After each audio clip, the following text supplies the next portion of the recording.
Good morning, Genesis. It's starting to warm up in here with all this love that's shining. Love it. Welcome to Genesis Center for Spiritual Living.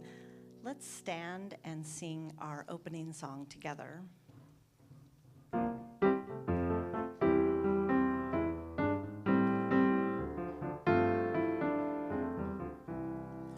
I'm choosing heaven today. I'm choosing heaven today. I am walking the road of heaven right now. I'm choosing heaven today. How about joy? I'm choosing joy today. I'm choosing joy today. I am walking the road of joy right now, singing I'm choosing joy today. I choose abundance today. I choose abundance today. I am walking the road of abundance right now, singing I choose abundance today. I'm choosing love today. I'm choosing love today. I am walking the road of love right now, singing I'm choosing love today. I'm choosing heaven today. I'm choosing heaven today. I am walking the road of heaven right now. I'm choosing heaven today. I am walking the road of heaven right now, singing I'm choosing heaven today.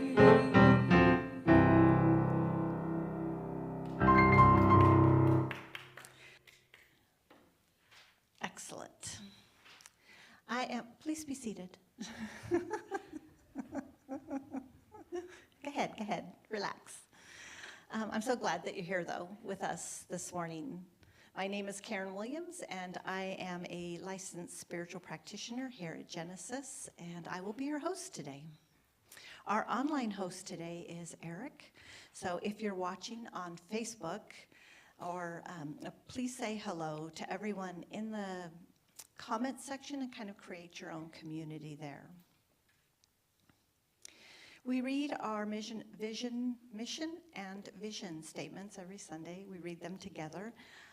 And let's stand up so we can put a little extra energy or juice towards these statements. So if you'll stand up, please, and we'll read these together.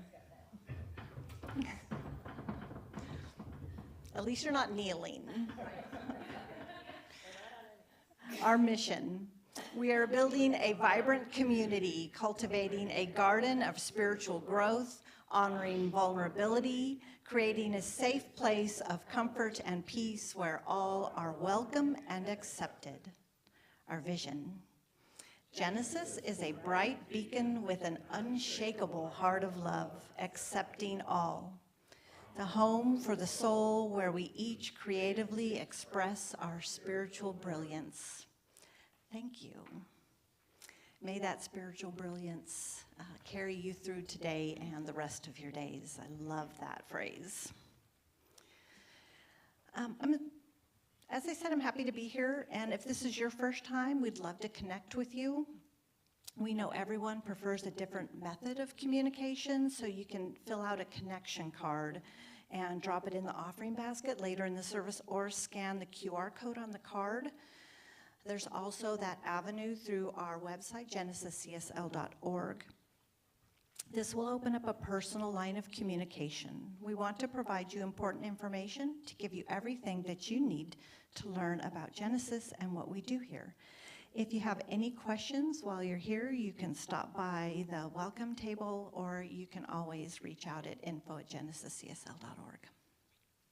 And now that we've welcomed any guests, let us welcome and greet one another. If you aren't comfortable with hugging, just stick out your hand and we'll shake it instead. Namaste hands are a great choice for contactless greeting.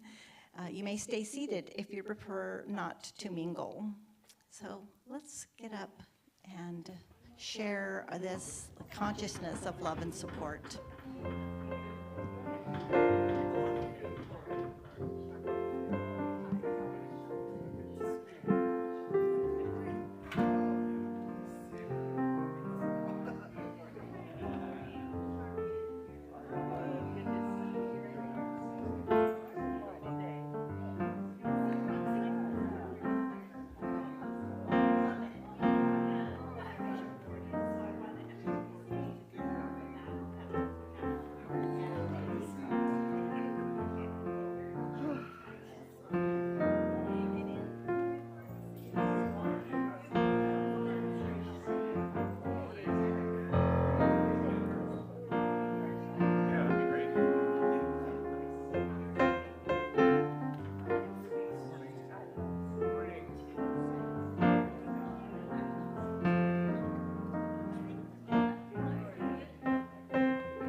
our announcements for March. It's March already.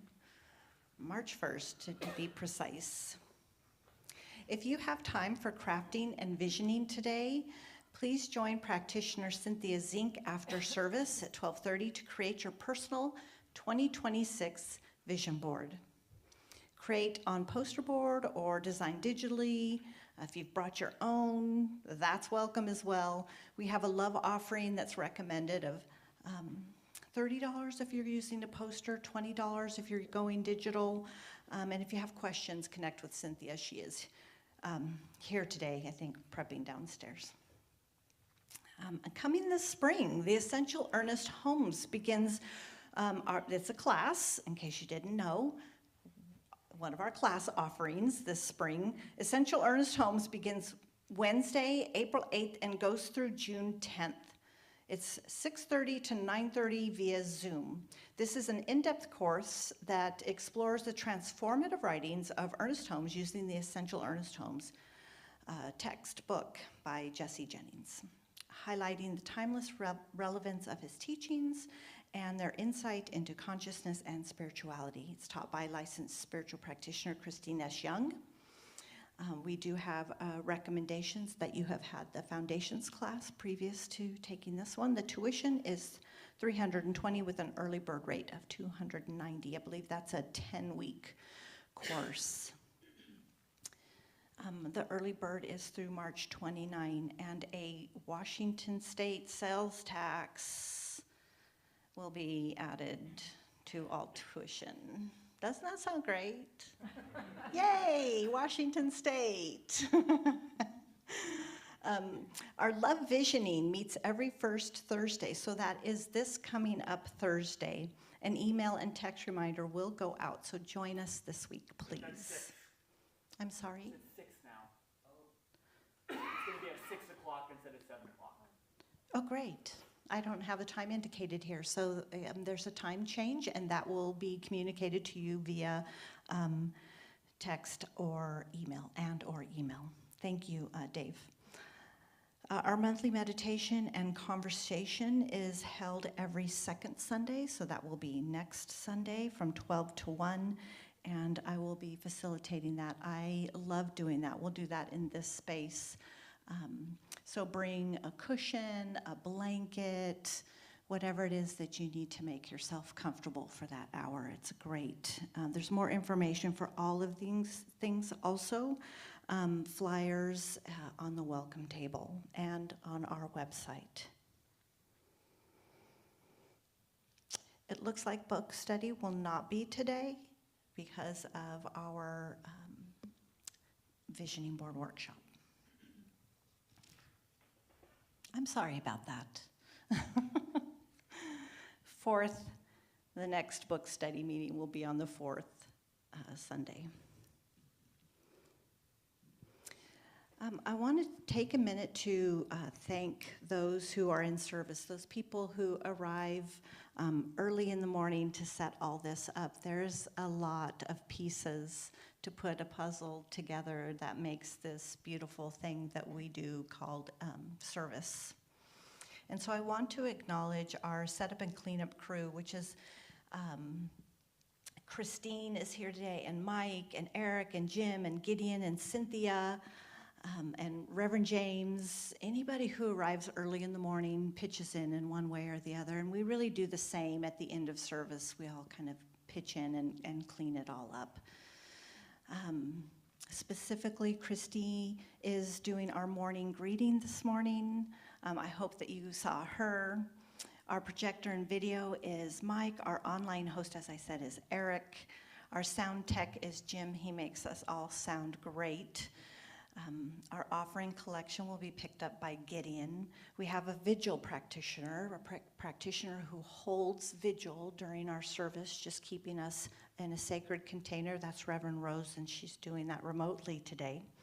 Our very special musician today is Becca Palm. Happy to have her here with us.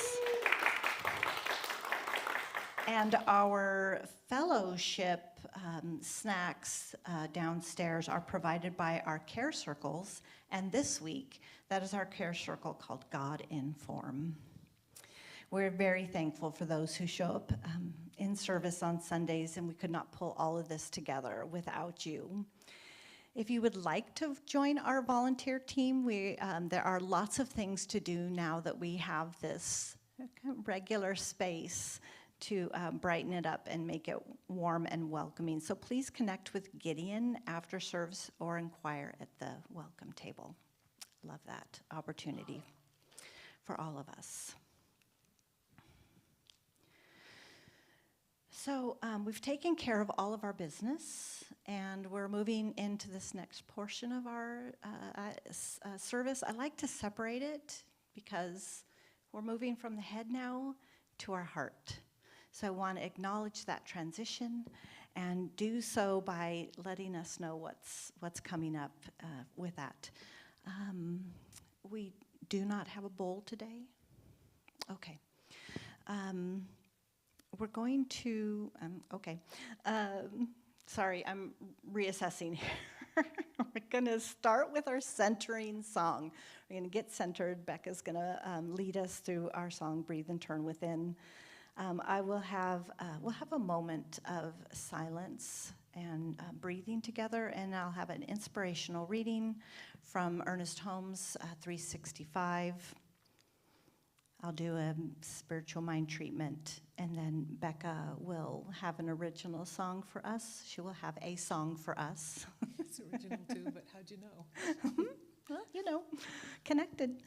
And then we'll get our message today. So let's breathe and turn within.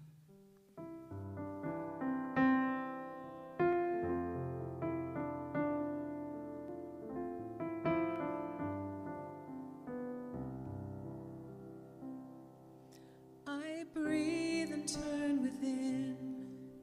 I breathe and turn within. I open up my heart and feel God's presence. I breathe and turn within. I breathe and turn within.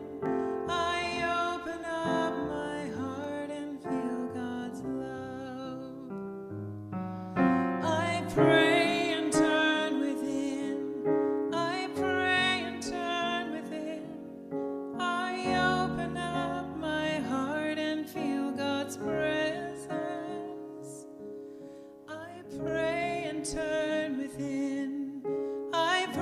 and turn within.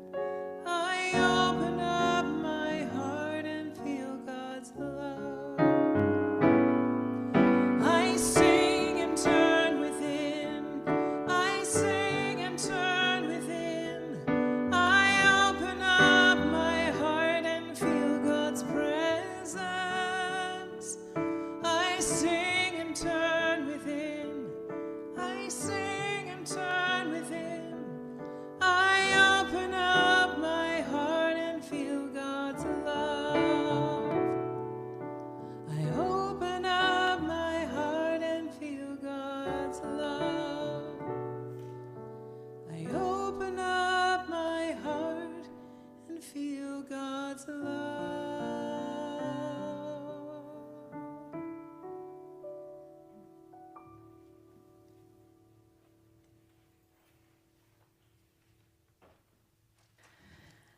Let's just take a moment to breathe together. Let's breathe in and out through the mouth. Breathing in through the nose and out through the mouth.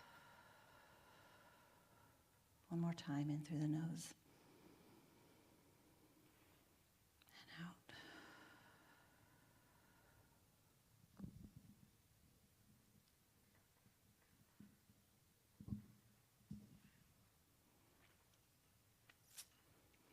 A certain future awaits me. From Hebrews 10:23, let us hold fast the profession of our faith without wavering, for he is faithful that promised. And Ernest Holmes, we are not enough at home in the universe. We are afraid of it, afraid to live, If the time ever comes to you and to me when we see God in everything and in everybody, we will never be alone or lonely. Every experience will but more vividly reveal the warmth and color and beauty and responsiveness of the universe in which we live. Its entire nature is given to us. We are on the verge of a vast possibility. The individual or nation without a vision must perish until the vision is reborn. What is our vision going to be in the midst of confusion, doubt, and uncertainty? It is either going to fall before the confusion and be destroyed, or something transcendent within us is going to rise and look for a certain future, to an eternal reality, to a God principle, to an infinite present responding to us according to our acceptance. There is no individual good. Good belongs to everyone. Good fulfills itself only as it multiplies itself. Therefore, there is no good that belongs to you and to me alone. No final peace to us only as individuals. The watchword is not exclusion, but inclusion.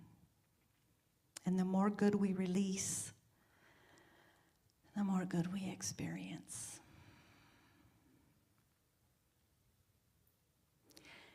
And I invite you to take in this affirmation.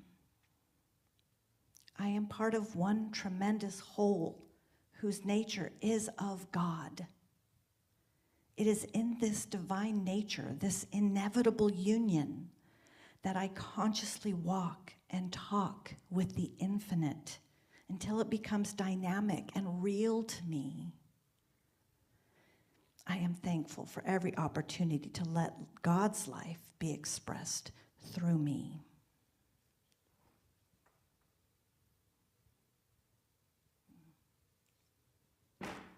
And so join me in prayer.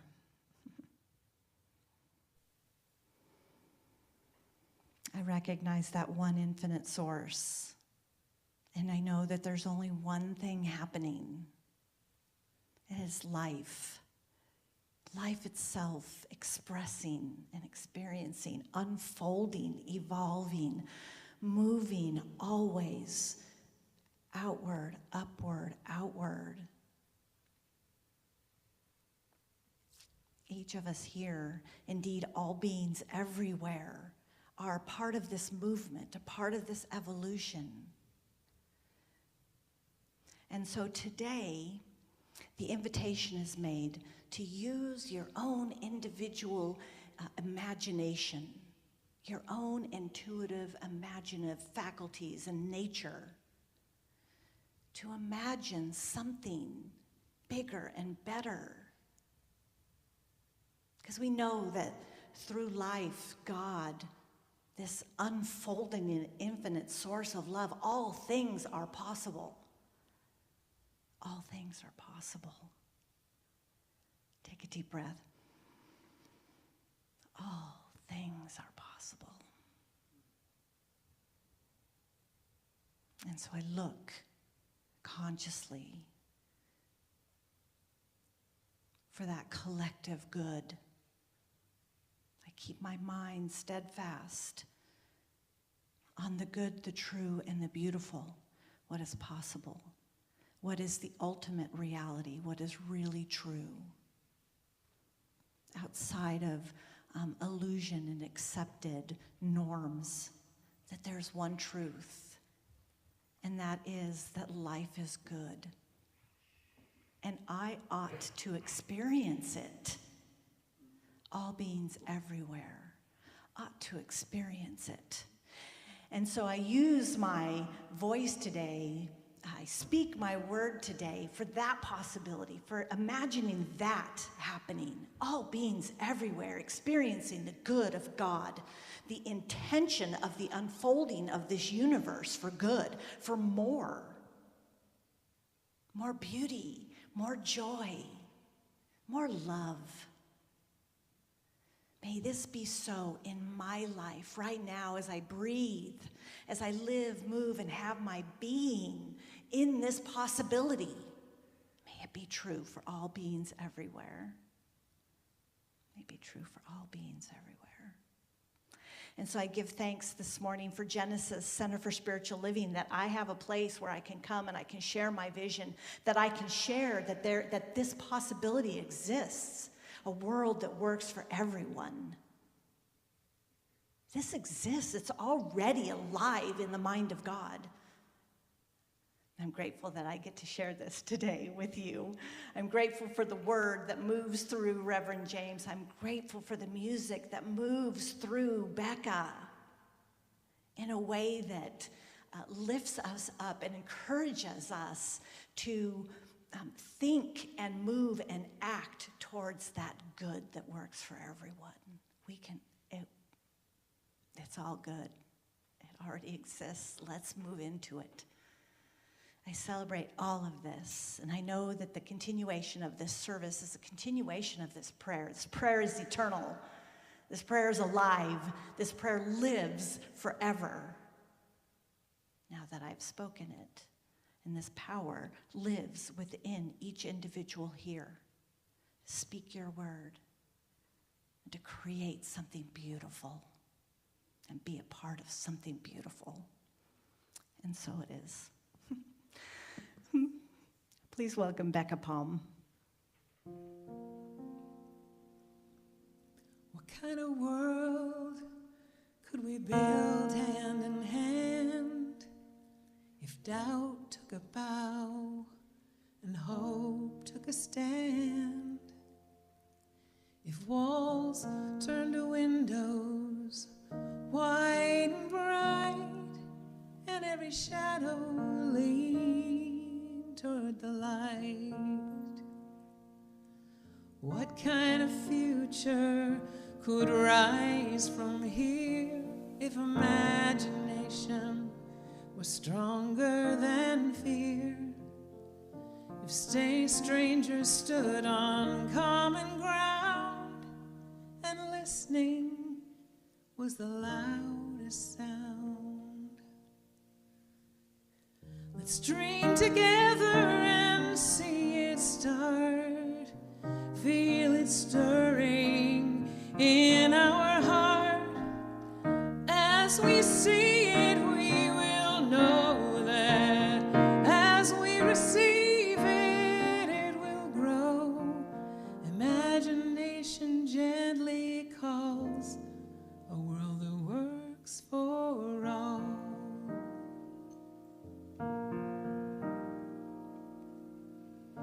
I believe in the power of we, in shared and sacred possibility. Every spark that multiplies when truth lifts collective eyes. Let's dream together and see it start. Feel it stirring in our heart.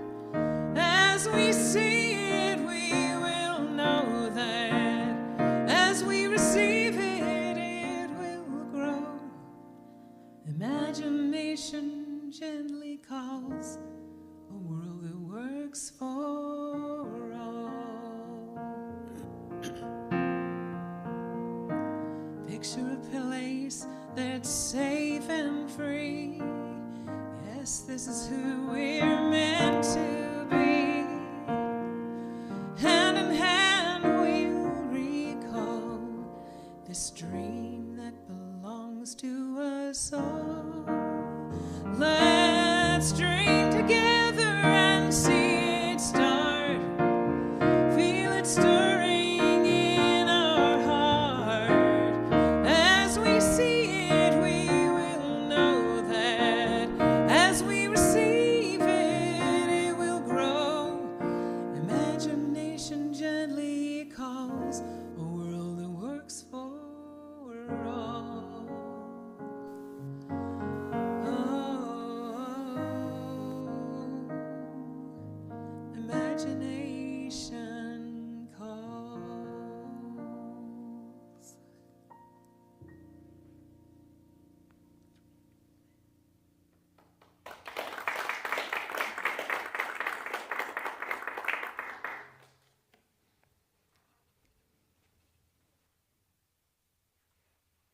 Happy Ramadan.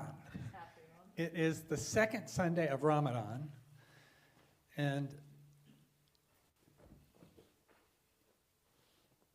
my practice is to, at least this year, to begin each service during the month of Ramadan with a physicalized prayer.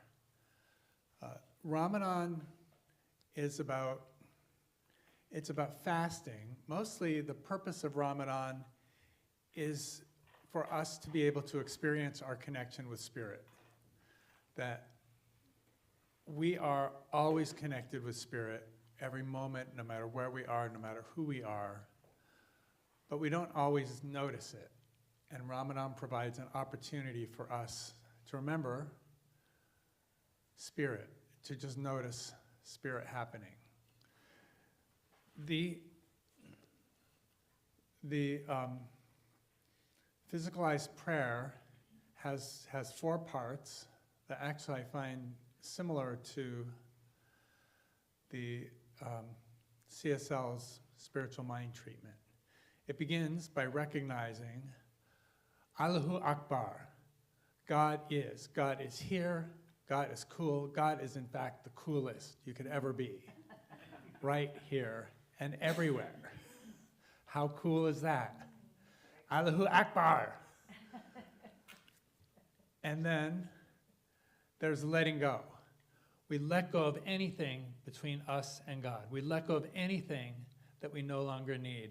We let go of anything that constricts our freedom.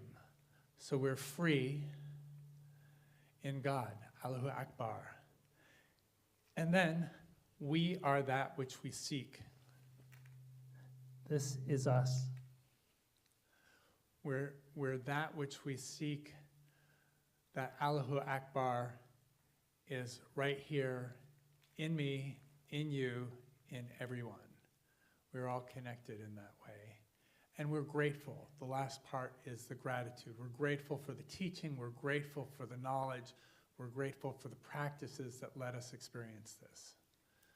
So thank you, Ramadan. Thank you. Oh, and then at the end of the day, so during Ramadan, you fast during the daylight hours, which means at night, everyone's really hungry, and when the sun sets, you have a party. It's about community, it's about family, it's about celebration, it's about enjoyment. And by the way, everyone gets up extra early during Ramadan to have a big, big breakfast, because it's got to hold them over. Luckily for people who live in the Northwest or in the North, the days are short during Ramadan, this cycle. And so there's a lot more night where you get to eat than there is day where you don't. So this is Ramadan. This carpet represents the holy space.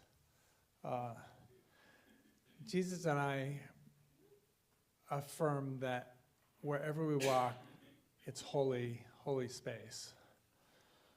But it's nice to have a carpet in case you time to do your prayers and it's dirty or dusty.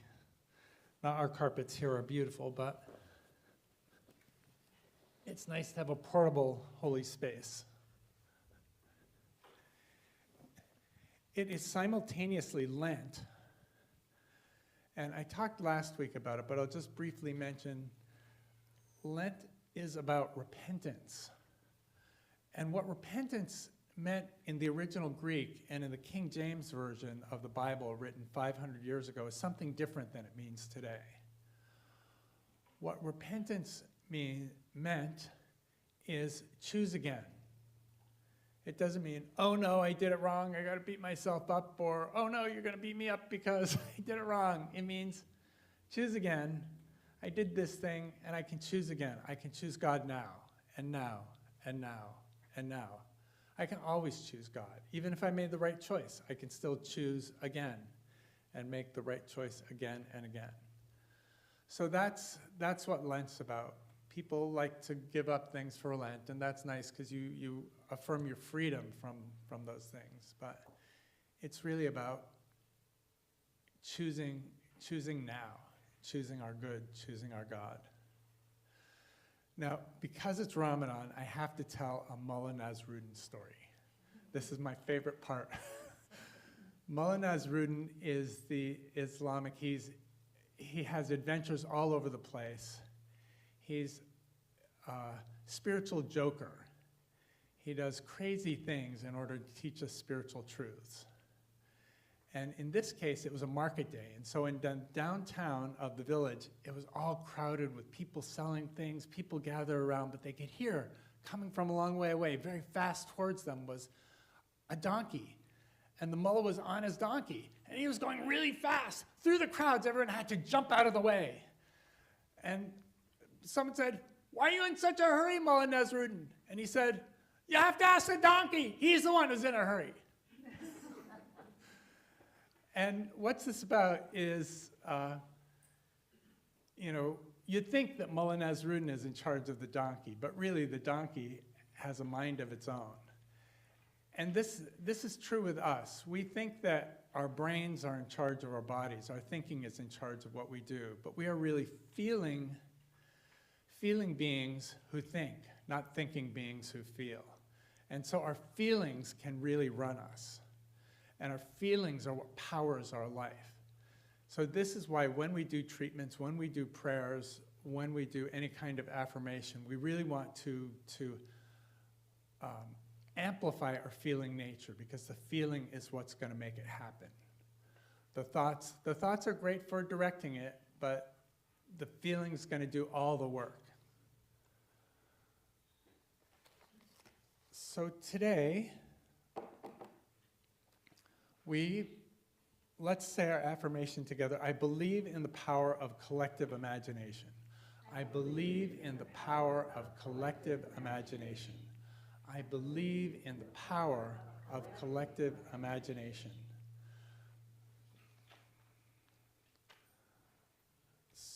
So, together we can imagine a world that works for all, a world that works for everyone, a world where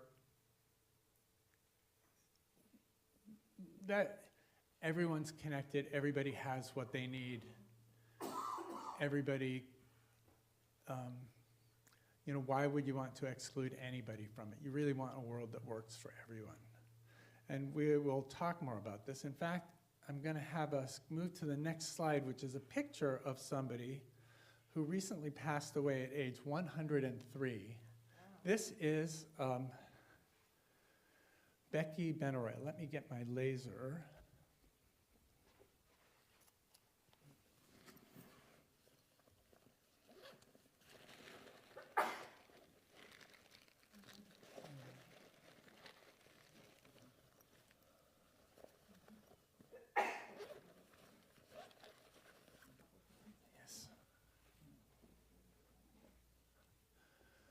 Becky Benoray.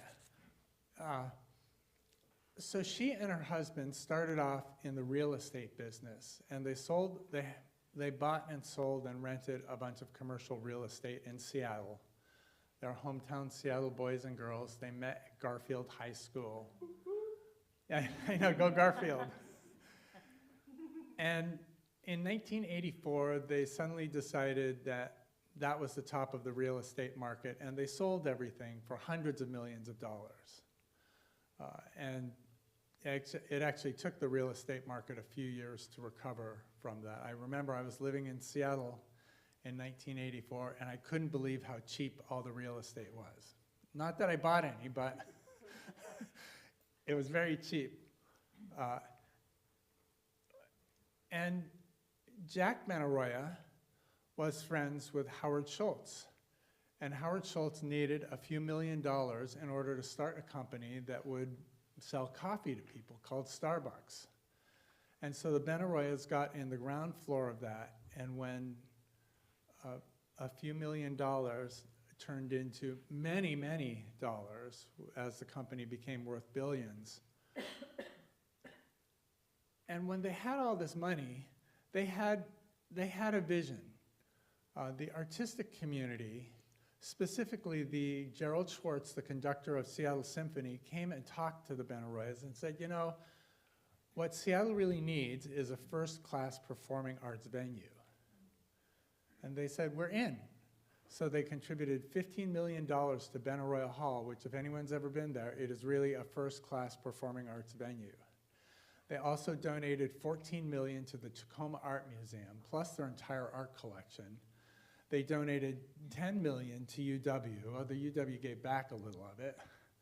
They donated millions to Virginia Mason, and they have a $30 million endowment that succeeds them, where they're giving away $1 to $2 million a year to fund various arts projects. And what they've done, believing in the power of collective imagination, is they had the imagination that Seattle Tacoma would be a first-rate arts town with wonderful art museums, wonderful music halls, and it is. This was the power of the imagination. So thank you, Becky Benaroya, for everything you've done, for demonstrating the power of collective imagination. Let's do the next slide. This is St. David. St. David in Wales. So my dad's mother is Welsh, was Welsh. And in Wales, St. David is the biggest thing since sliced bread. In fact, he predates sliced bread, so he's really big. St. David was a contemporary of King Arthur. So they were both born in the 500s, the early 500s. King Arthur, if you're not from Wales, you may have heard him as a mythological figure the English made up in order to glorify chivalric activities. But in Wales, we know King Arthur actually lived. He lived in Wales, he was a guy in Wales, and he lived in a very dark time. The Roman Empire had recently fallen. There were barbarian tribes and bandits who were coming all over the place and would attack and steal and kill.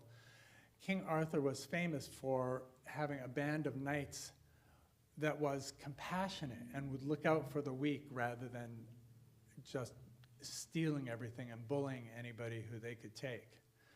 And so this was what was spectacular about King Arthur and why the Welsh still love him so much. David went even farther. So David's father was a king, King Sant, but he wasn't, well, I don't know if he was in line for the throne, but he chose a different path. His mother was a nun named Nam. So Nam the nun was mom. And when he was old enough, he went to school, and then he started preaching. And he went against the time. This was a time of danger. This was a time of watch out for yourself. And he taught peace. He taught love. You can see this dove represents it represents love and peace. It also represents the Holy Spirit.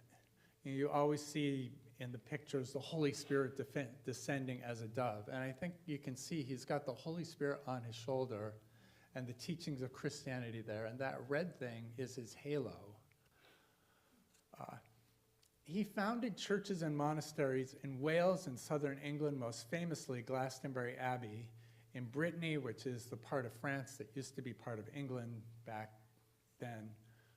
He went all the way to Jerusalem, and I checked it out. Jerusalem is 3,052 miles away from Wales, so that's quite a hike. They hadn't invented cars yet, or airplanes, so he had to walk the whole way.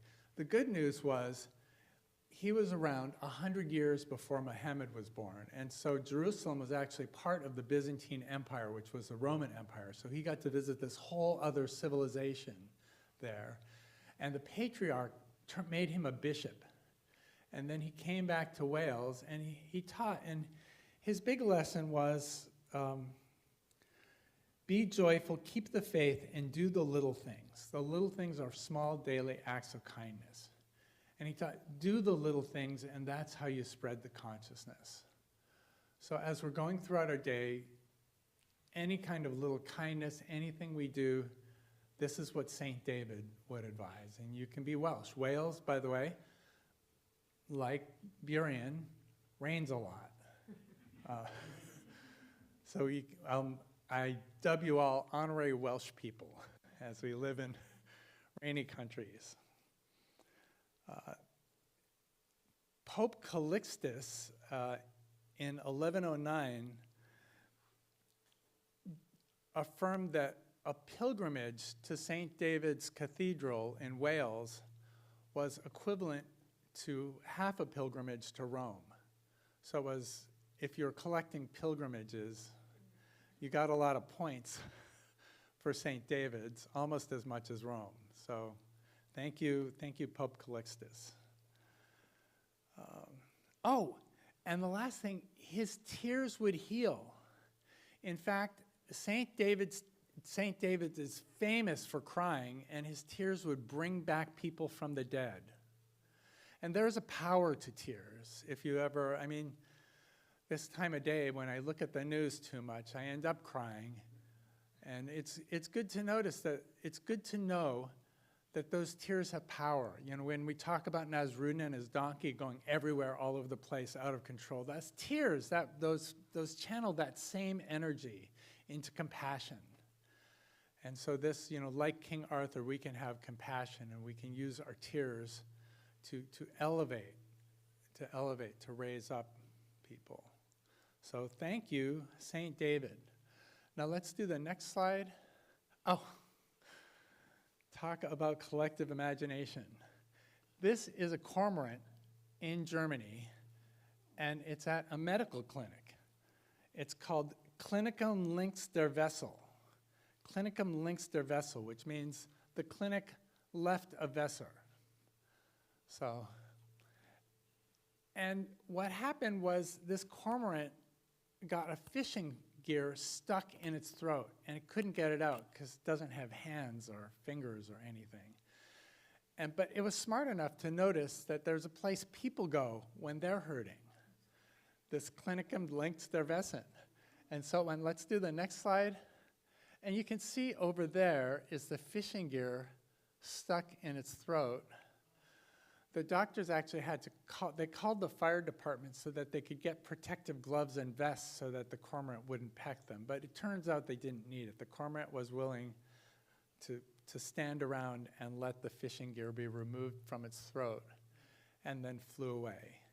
So this is an example of a multi-species city, a city that's set up for cormorants and for people. And it's a lesson for fishermen. Don't leave your gear in the lake because a cormorant might eat it and then have to go to the doctor. So today we're talking about a world of pure imagination. This whole month is about what if. Today specifically about a world of pure imagination, believing in the power of collective imagination. What kind of world can we build together if we believe anything is possible? What kind of world can we build together if we believe anything is possible?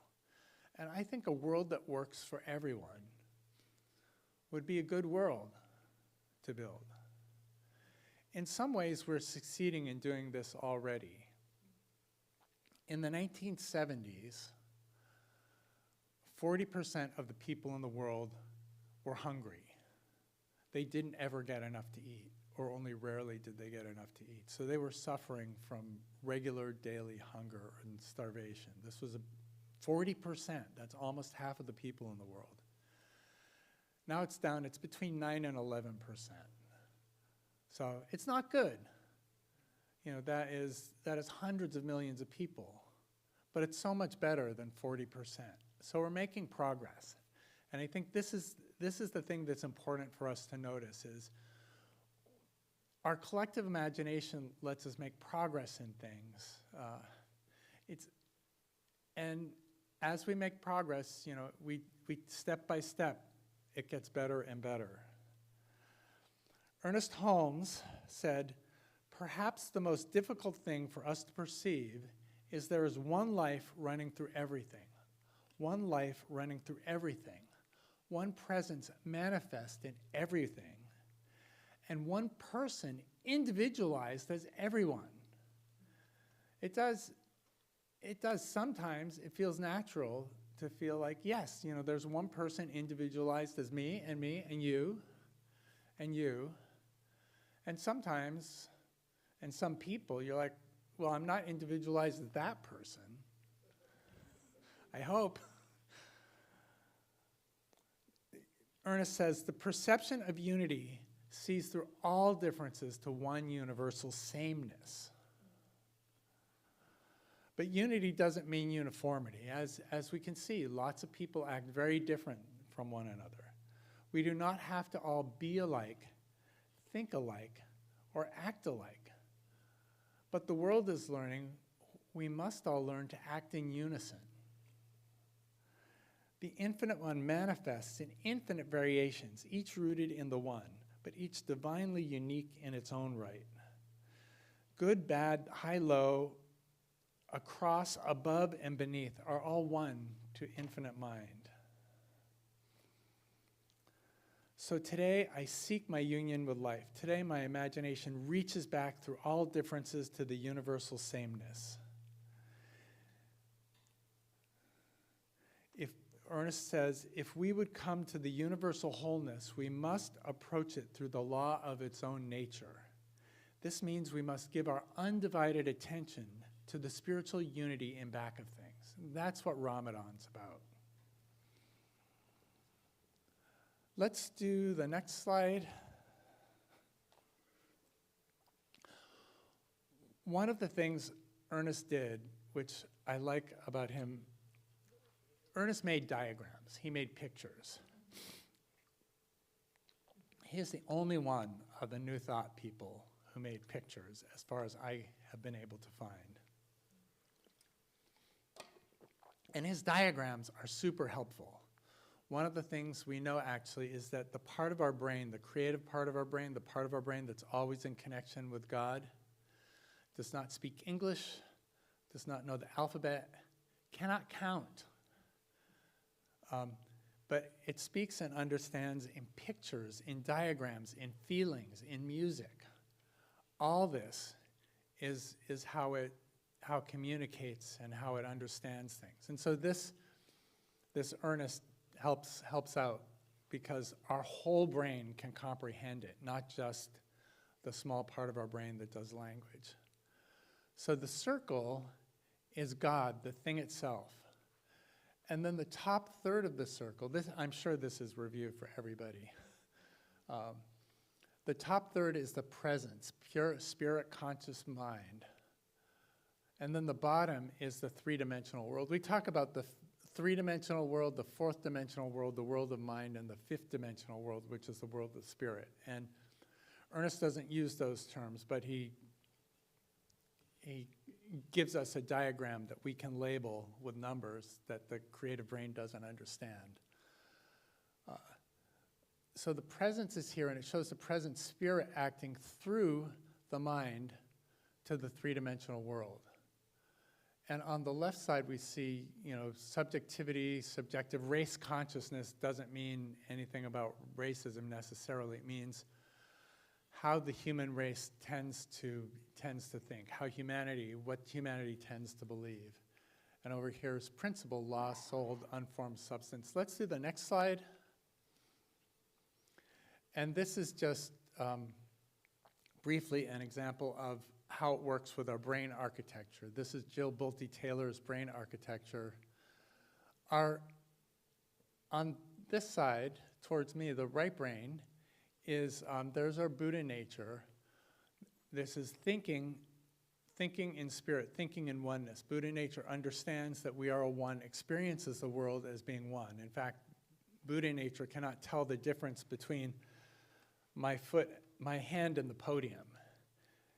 I'm one with the podium. You are one with the piano in Buddha, according to your Buddha nature, your Buddha brain. And then this is our excited artist. This is the feeling part of Buddha nature that gets into, that loses track of time when you're doing art, when you're doing music, when you're exercising. This, by the way, is what we're going to be accessing in the vision board workshop. The reason we do vision boarding is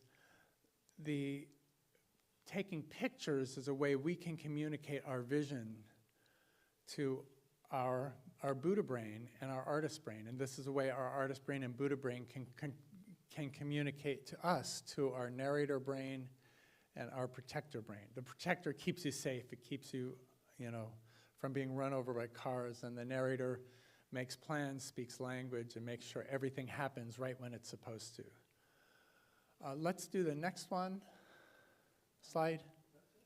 That's it. Oh, okay. Let's go back one then.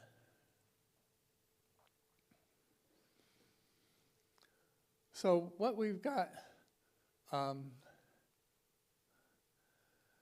if we were to make more pictures in here, we'd put a seed over here in the upper part. And so what we do is we plant a seed in our vision board. We're planting a seed in consciousness. And then in here, this little arrow is how the seed gets into the three-dimensional world. And I would have a picture of soil and a rake. So we prepare the soil for the seed. We make the soil rich. We make sure that it's ready for the seed. And then principle, what the law does, the law provides rain, the law provides warmth and sun, the law provides everything that the seed needs in order to manifest in the world. And then over here is where the seed flowers. So by joining the vision workshop, you'll be consciously creating a seed, planting a seed, and then that seed will manifest. And I know my vision boards, I have all over the place, and I can see them, and they are so much more true than they were. They were absolutely true when they started, and they've really affected my life in a positive way. So remember, as you go through your life, Nasrudin and the donkey, watch for your feelings. Connect with spirit, and you can work with your feelings. You can work with your donkey, so you're not racing through the marketplace, making people jump out of the way. Let's be thankful and inspired by Becky Benaroya, by the Benaroyas, who, when they made so much money, shared the vision. They had a collective imagination with the artistic community in Seattle and Tacoma to make us a first-rate art town. And St. David, as honorary Welsh people, we can all remember today is St. David's Day. St. David was somebody in a time of brutality, in a time of cruelty, in a time of thoughtlessness, in a time of othering. St. David accepted everyone, and he encouraged us all, do the little things. Be joyful, be faithful, and do the little things, little acts of kindness. They nurture the soil. They make us all richer. Let's all put our hands in our hearts and breathe into our hearts for a moment.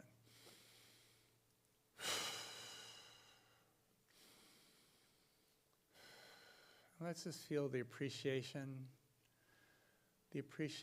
of the teachings, the appreciation of St. David for leaving us with this message, the appreciation for our beautiful new space, and for all the people who make this space beautiful for us. And as we feel that appreciation grow, it fills our hearts, it fills our bodies, it fills the space that we're in. It connects us all to one another. Allow yourself to lean back into that joy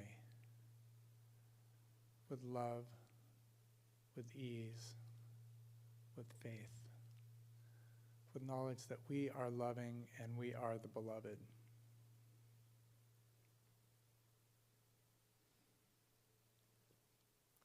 And we know that we are one with Spirit, that Spirit is within, around, and without. Allahu Akbar. Spirit is the very coolest we could ever be. And we know that as manifest as individualizations of Spirit, our word, our collective action can manifest great power And we believe in the power of our collective imagination. We empower that. We radiate that power throughout the week. And we're grateful for this teaching. We are grateful for the people that make this possible. And we release and let go, knowing that the law will provide sun and rain to our well-nourished, well-prepared soil, and we will grow a beautiful garden from our collective imagination. So thank you. Now it's time for prayers. I hope everybody in here has a yellow prayer card. If not, Christy is passing out. She's got a basket of extras. Anyone at home can go to genesiscsl.org and put in a prayer. It's important. I prefer to start with a prayer demonstration. Anytime a prayer has succeeded, anytime your collective imagination has made something happen, because that prayer, because that lets every part of our brain know that our collective imagination, that our prayer demonstration manifests in the world. And then on the other side is the actual prayer. You can pray for yourself, for the world, for Iran, for anything. A prayer of celebration, a prayer of affirmation.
Be willing to imagine yourself as amazing singers.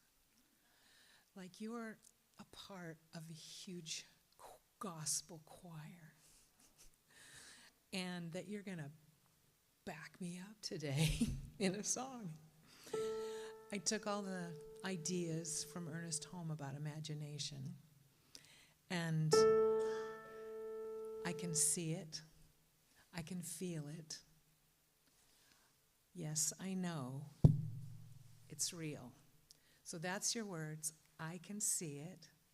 I can feel it. Yes, I know it's real. It goes like this. I can see it. I can feel it. Yes, I know it is real. Try it with me. I can see it. Remember, you're the great singers. I can feel it. Yes, I know it is real. All right, you're going to know when we get there because I'll cue you. But you're ready to go. You're like the choir. You're ready for the moment. Okay.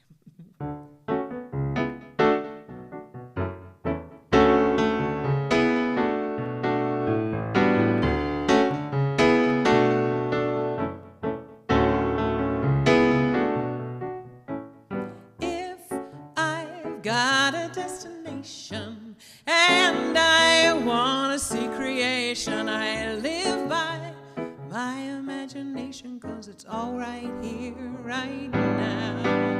I feel it down into the center. I concentrate while I remember, and I release, yes, I surrender, 'cause it's all right here, right now. There is this thing, if I believe it, say there's a dream, I want to achieve it, realizing I've already received it. It's here right now. I just remember that it happened. I see, hear, feel it with fire, passion, and then let go and get into action, 'cause it's all right. Oh yeah, I can feel the choir. Here it is. I can see it. I can feel it. Yes, I know it is real. One more time. I can see it. I can feel it. Yes, I know it is real. Okay, there's going to be a part for you again in a minute. If I want to dance, I feel my tapping feet. Take a trip to France, I know that trip's complete. If I want romance, I see the one I want to meet. Oh, right here, right now. To sing today, I hear the song I've sung. To have some pay, I see the job I've done. For child's play, I remember I was having fun. All right, here we go. I can see it. I can feel it. Yeah, there we go. Yes, I know it is real. Keep going for me, will ya? I can see it. I can feel it. Yes, I know it is real. If you keep it up for me, will ya? If I want it, I see it. An excellent cigar I'm tasting when I got it. Yeah, I want to teach guitar. I'm thinking how I taught it right here, right now. Oh, I can see it. I can feel it. Yes, I know it is real. I know it is real. Whoa, you guys are amazing.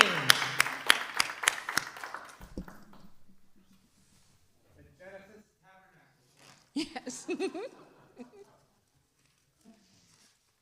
And I don't know of any choirs that sing sitting down, so thank you for standing up.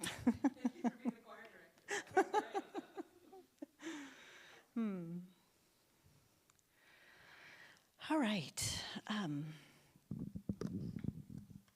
done our little yellow card, and in our packet we have this envelope. Because Genesis is a community dedicated to love, inspiring harmony, and creating connections to empower spiritual growth. And we love that you're here to share in that with us today.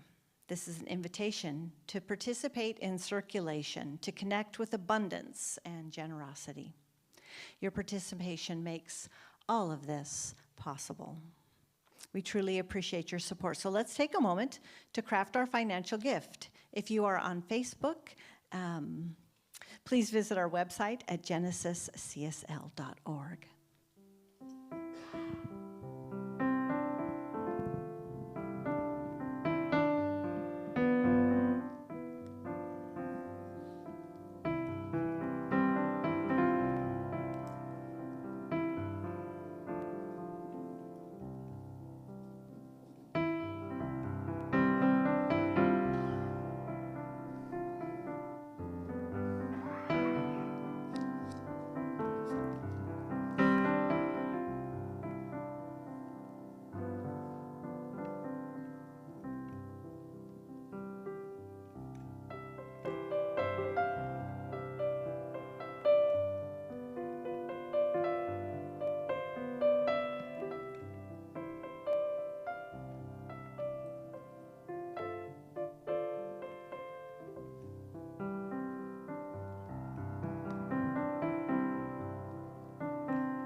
So now if you feel called to, if you'll put your offering and your prayer next to your heart as we say our offering blessing together.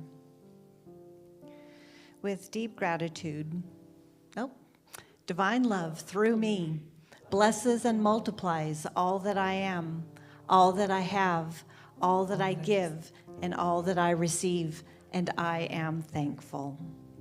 So Gideon's going to come around and collect while we sing, I give because I believe. I give because I believe in love. I give because I believe in love. I give because I believe in love. And love is given to me. How about joy? I give because I believe in joy. I give because I believe in joy. I give because I believe in joy. And joy is given to me. Peace I give because I believe in peace. I give because I believe in peace. I give because I believe in peace. And peace is given to me.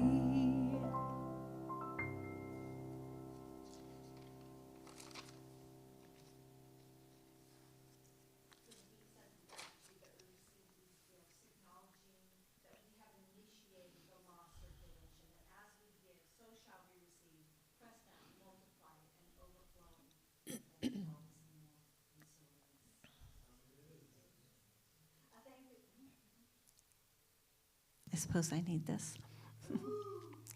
Thank you, Jim. Thank you for joining us today. Please join us after the service for food and fellowship downstairs.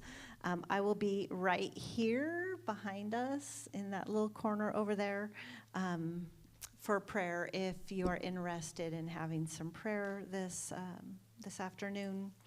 I want to wish everyone a week filled with joy, love, and true connection. Please stand and sing our closing song. Love